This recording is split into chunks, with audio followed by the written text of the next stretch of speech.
Hey, I'm JR St. Julien with the St. Julien Real Estate Group of eXp Realty, and this is what you need to know if you're thinking about buying a home, part 4. This is part of my video series that I'm creating for those of you that are thinking about buying a home, and this is what you need to know. Stay tuned.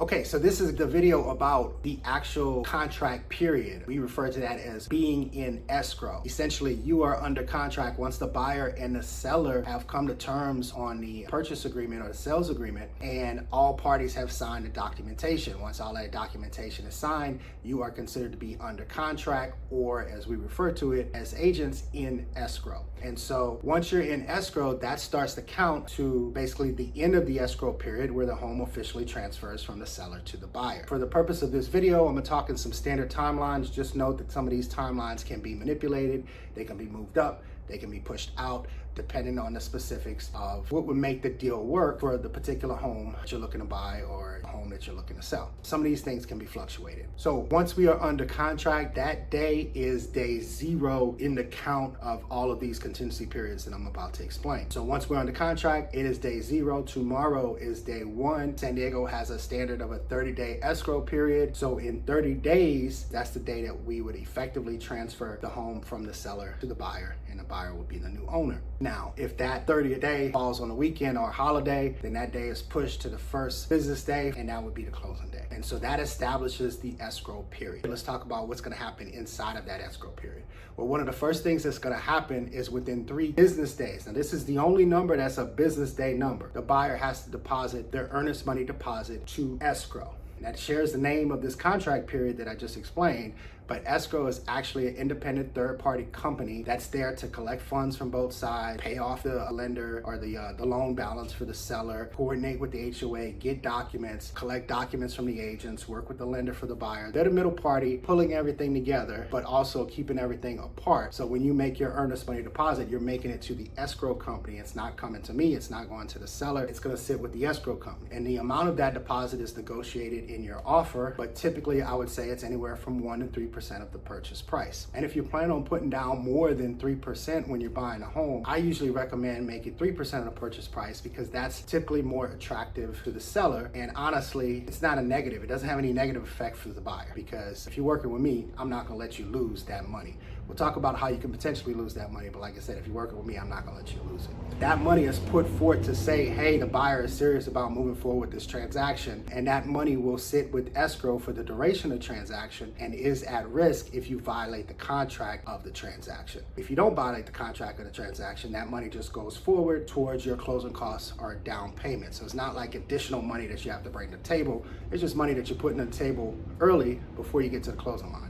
But it's all going to go to the purchase when it's all said and done. For the most part, the buyer has most of the contingencies. The seller can have one. When a seller goes in a contract to sell their home, they are locked into that contract, and basically they have said, I will sell my home. And if they violate the contract, which is not selling their home according to those terms, that can present a lot of legal issues, because they're effectively locked into that contract. Now, the only contingency that can give a seller an exit from that contract is a contingency around this home sale is contingent upon the seller finding a suitable replacement property. So if that contingency is put in place, that does give the seller a little bit of protection if they're worried about finding a replacement property. But honestly, it's not used a lot, because typically that's not a big deal. And a lot of times the seller has to sell their home first if they need the proceeds to buy their next home.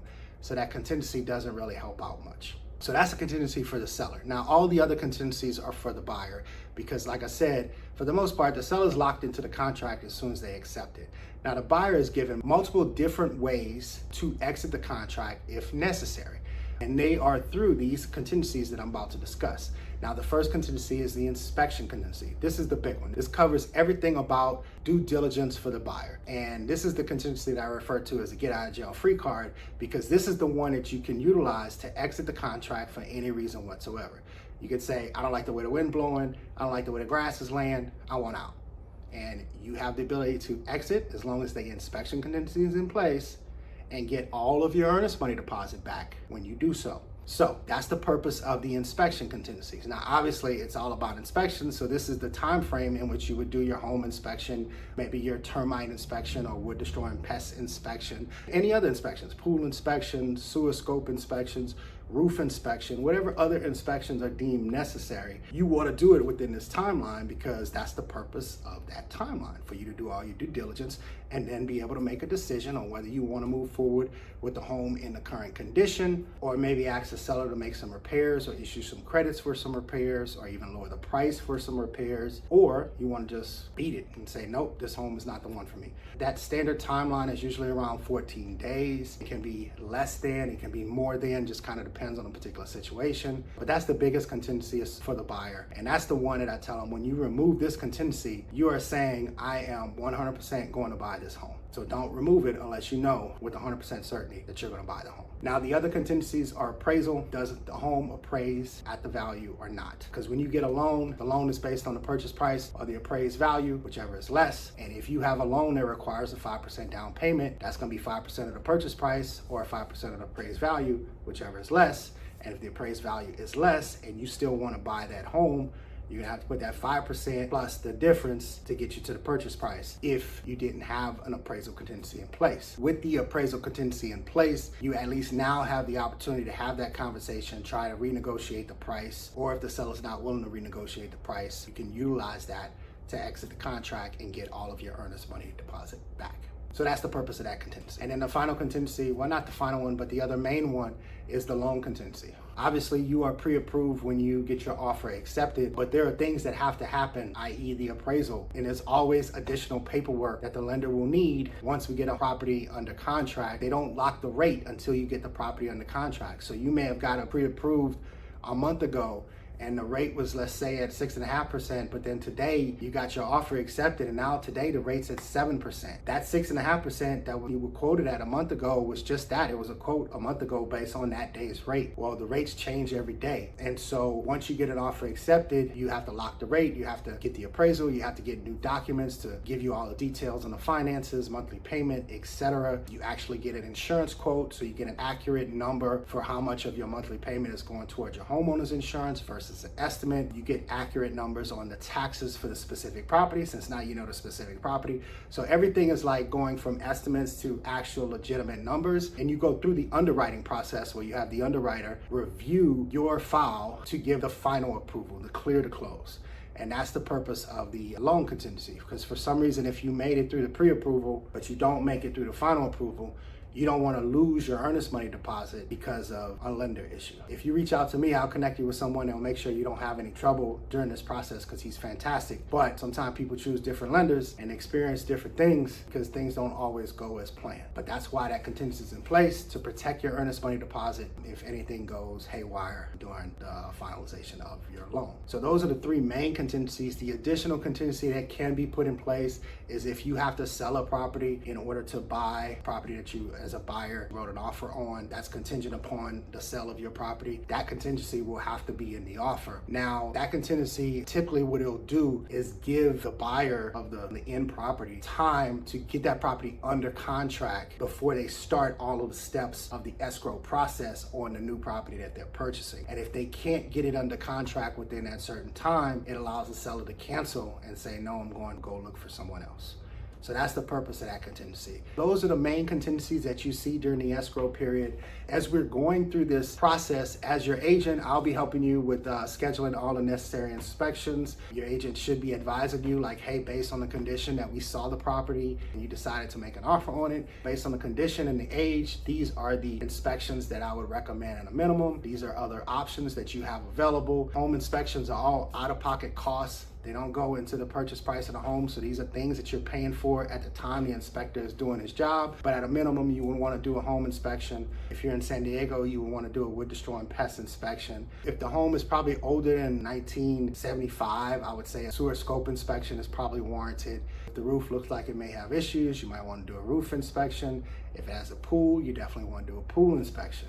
These are also important inspections to complete, so you understand exactly what you're buying, because once we close, whatever you bought, is yours to deal with. That's stuff that your agent will be guiding you through the process, as well as collecting all the necessary disclosures. Now, this is something on both sides. On the seller side, your agent will be making sure all the necessary disclosures are completed, guiding the seller through the process on how to complete those disclosures. It's very important that the seller completes that with full transparency and honesty to keep them out of legal issues in the future. And then obviously the agent's gonna make sure they have all the necessary documents, they've all been completed, and that has been provided to the buyer side, where the buyer's agent will then help the buyer review all those documents, explain all the different things that's in those documents, review the inspections, go over what the inspection means, because an inspection report can be pretty alarming when it's 60 to 80 pages with pictures and warnings and flags and all different kind of stuff. But when you look at this on a regular daily basis, my perspective and my understanding is very different from someone that has never looked at that. So all of that is very important, and those are the things that happen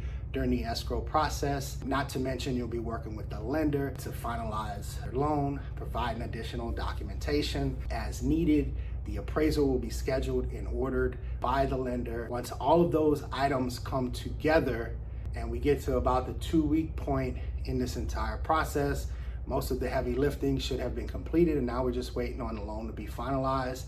And then we go to the closing table, where typically we would sign loan documents about 2 to 3 days out. Seller would sign all of their stuff probably about 2 to 3 days out as well. So then once all those things are signed, it goes back to escrow. They send off what they need to send off to the lender. They give the final approval. The buyer wires in their necessary funds. The lender wires in their necessary funds. And then on closing day, all of that package is packaged up, sent to the title company. They take it to the county, record it with the county, and as soon as it's recorded, it's official. The seller is no longer the owner. The new buyer is now the owner of that particular home. So that's the escrow period. I know this video was a bit longer than most, but this is a very important thing to understand. And I know a lot of people have no idea what to expect once they go into buying a house. And this is the meat and potatoes. This is the part where you're getting a lot of information and a lot of guidance, and you have to rely a lot on the experience of your agent, not only just to make sure you're getting all the necessary documents to review, but to make sure you understand the documents that you're reviewing, and it's a ton of them. That's the escrow process in a nutshell. If you have any particular questions, I would love to chat with you. My name is J.R. St. Julian. If you watch this all the way to the end, I appreciate you. Go ahead, hit that subscribe button, and check out additional videos as I release them. Take care.